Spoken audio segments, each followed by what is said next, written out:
ರಾಜನ್ ಅವರು ಏನು ಹೇಳಿದಾರೆ ಅಂತ ಅಲ್ಲ, ನಾನು ಅದನ್ನ ನೋಡೇ ಇಲ್ಲ, ಅದಕ್ಕೆ ರಿಯಾಕ್ಟ್ ಯಾಕೆ ಮಾಡ್ಲಿ ನಾನು.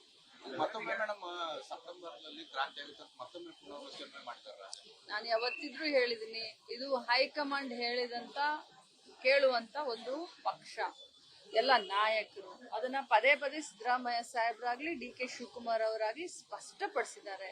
ಇಷ್ಟೆಲ್ಲ ಆದ್ಮೇಲೆ ಅದ್ರ ಬಗ್ಗೆ ರಿಯಾಕ್ಟ್ ಮಾಡೋದ್ರಲ್ಲಿ ಅರ್ಥ ಇದೆ. ಬೆಳಗಾವಿ ಜಿಲ್ಲೆಯಲ್ಲಿ ಬ್ಯಾಂಕ್ ಚುನಾವಣೆ ರಂಗೇರ್ತಾ ಇದೆ, ಎಲ್ಲರೂ ಅಖಾಡಕ್ಕೆ ಇಳಿದಿದ್ದಾರೆ. ನಿಮ್ಮಿನ ಎಂಟ್ರಿ ಆಗಿಲ್ಲ, ಬೆಳಗಾವಿಯಿಂದ ಮಾಡ್ತೀರಾ ಅಥವಾ ಖಾನಾಪುರದಿಂದ ಎಂಟ್ರಿ ಮಾಡ್ತೀರಾ? ನೋಡೋಣ, ಅದು ಯಾವ ರೀತಿ ಸಮಯ ಸಂದರ್ಭ ಬರುತ್ತೋ ಆ ರೀತಿ ನಡ್ಕೊಳ್ತೀವಿ. ಆದ್ರೆ ಜಿಲ್ಲೆಯಲ್ಲಿ ಒಂದು ಉತ್ತಮವಾದಂತ ಸಹಕಾರಿ ಬ್ಯಾಂಕ್ ಇದೆ. ಅಪೆಕ್ಸ್ ಬ್ಯಾಂಕ್ ಅನ್ನ ಬಿಟ್ರೆ ನಮ್ಮ ರಾಜ್ಯದಲ್ಲಿ ಅತಿ ದೊಡ್ಡ ಸಹಕಾರಿ ಕ್ಷೇತ್ರದಲ್ಲಿ ಅತಿ ದೊಡ್ಡ ಬ್ಯಾಂಕು ಮತ್ತೆ ಜನರ ವಿಶ್ವಾಸವನ್ನ ಗಳಿಸಿದಂತ ಬ್ಯಾಂಕು ಅಂದ್ರೆ ಬೆಳಗಾವಿಯ DCC ಬ್ಯಾಂಕ್. ಒಂದು ಪ್ರತಿಷ್ಠಿತೆ ಇದು ರೈತರಿಗೆ ಅನೇಕರಿಗೆ ಸಹಕಾರ ಮಾಡಬೇಕು ಅನ್ನುವಂತ ನಿಟ್ಟಿನಲ್ಲಿ ನೋಡೋಣ, ಸಮಯ ಸಂದರ್ಭ ಯಾವ ರೀತಿ ನಮ್ಮನ್ನ ಇದನ್ ಮಾಡುತ್ತೋ ಆ ರೀತಿ ನಾವು ಎಲ್ಲ ಕಡೆ ಆಕ್ಟಿವ್ ಆಗಿದೀವಿ. ನಾವು ಚಂದ್ರರಾಜು ಒಬ್ಬ ಸ್ವತಂತ್ರ ನಾಯಕ.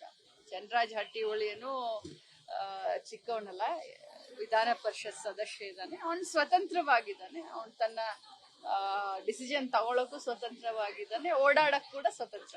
ಕಳೆದ ಬಾರಿ DCC ಬ್ಯಾಂಕಿಗೆ ಚುನಾವಣೆ ಅಂದ್ರೆ ಅಧ್ಯಕ್ಷ ಆಯ್ಕೆಯಲ್ಲಿ RSS ಹಸ್ತಕ್ಷೇಪ ಮಾಡಿ ಮಧ್ಯಪ್ರವೇಶ ಮಾಡಿ ಆಯ್ಕೆ ಮಾಡಿದ್ರು.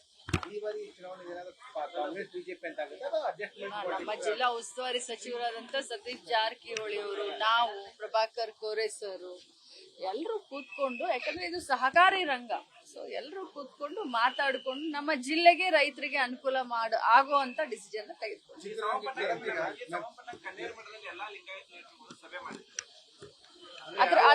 ಅದ್ರ ಬಗ್ಗೆ ನನಗೆ ಗೊತ್ತಿಲ್ಲ. ನೋಡಿ, ನಾನೇ ಒಂದು ಒಳ್ಳೆ ಮುಹೂರ್ತ ನೋಡ್ಕೊಂಡು, ಒಳ್ಳೆ ಸಮಯ ಸಂದರ್ಭ ನೋಡ್ಕೊಂಡು ಮಾಧ್ಯಮದ ನನ್ನ ಎಲ್ಲ ಸಹೋದರರ ಎದುರುಗಡೆ ಬಂದು ಹೇಳಬೇಕು ಅಂತ ಆಸೆ ಇತ್ತು.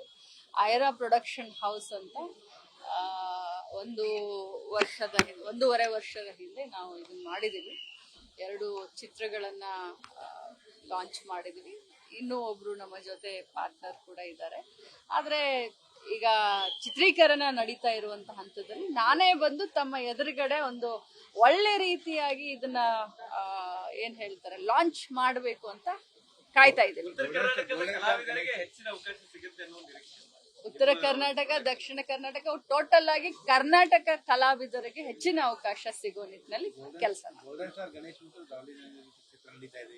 ಹೌದು ಹೌದು, ನಿಜ. ರಮೇಶ್ ಅವರು, ಗೋಲ್ಡನ್ ಸ್ಟಾರ್ ಗಣೇಶ್ ಅವರು ಮತ್ತು ಡಾಲಿ ಧನಂಜಯನ್ ಅವ್ರನ್ನ ಹಾಕೊಂಡು 2 ಚಿತ್ರವನ್ನು ಮಾಡ್ತಾ ಇದ್ದೀವಿ. Thank you.